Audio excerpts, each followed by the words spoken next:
শিক্ষার্থীদের স্বাগত। এখন তোমাদের কাছে যে প্রশ্নটি নিয়ে এসেছি সেটা আসল, সুদ ও সবৃদ্ধিমূল সংক্রান্ত। প্রশ্নটি হলো, কোনো আসল ও তার বার্ষিক সবৃদ্ধিমূলের অনুপাত 25:28 হলে বার্ষিক সুদের হার কত?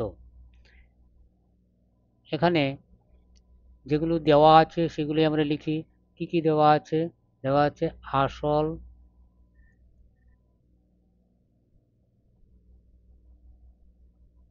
অনুপাত সবৃদ্ধিমূল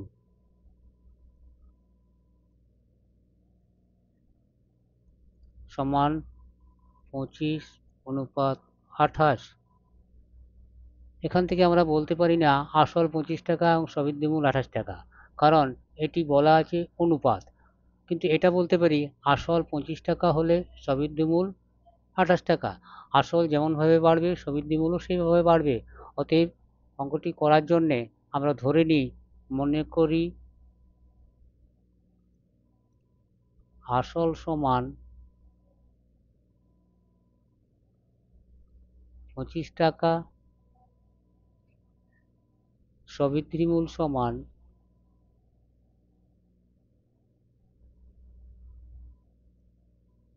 28 টাকা।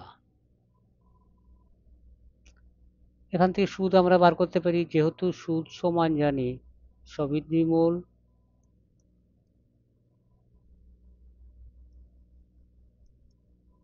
মাইনাস আসল। অতএব সুদ সমান সবৃদ্ধিমূল কি বলা আছে 28 টাকা,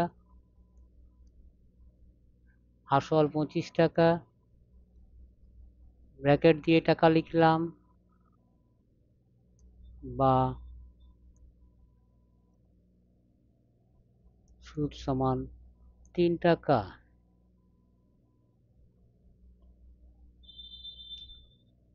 এখানে ডান দিকে আমরা লিখছি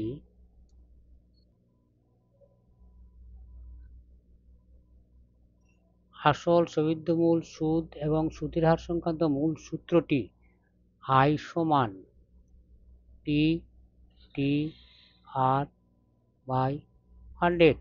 অর্থাৎ এটিকে বলতে পারি P into T into R by 100, যেখানে P সমান T সমান সময়, R সমান বার্ষিক সুদের হার,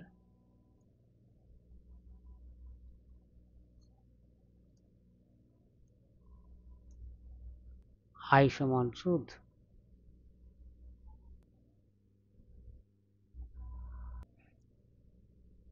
এটিকে নামকরণ করি 1 নাম্বার।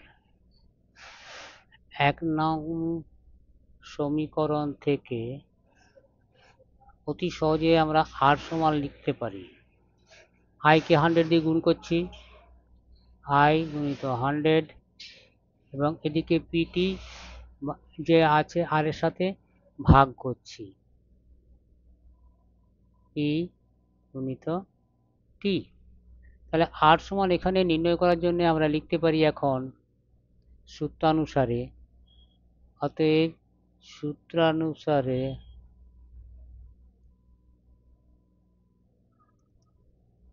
R সমান I into 100 by P into T। এখানে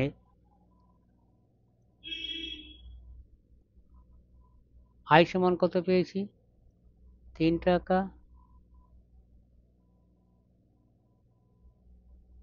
P সমান কত পেয়েছি? 25 টাকা। T সমান কত? বার্ষিক যেহেতু বলা আছে 1 বছর।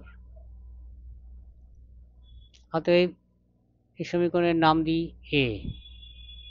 সমীকরণ A I P T এর মান বসিয়ে পাই, কি লিখব? সমীকরণ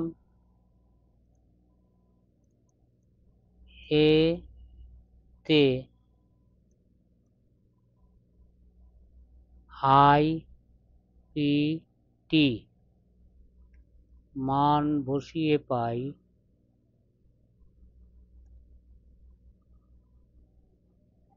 বসাই, অতএব আর সমান কি পাচ্ছি, আই পাচ্ছি 3 গুণিত 100 বাই পি পাচ্ছি কত 25, টি সমান 1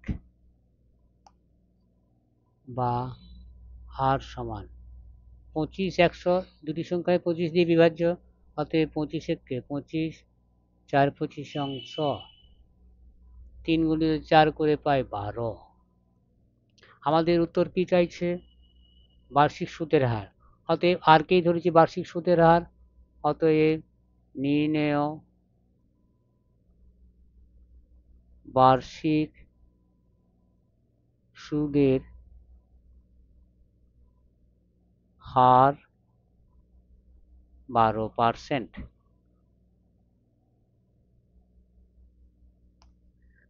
তোমরা যদি এখনো পর্যন্ত চ্যানেলটি সাবস্ক্রাইব না করে থাকো অতি অবশ্যই সাবস্ক্রাইব করো, কারণ এরকম ধরনের ভিডিও দিলেই তোমরা সবার আগে পাবে।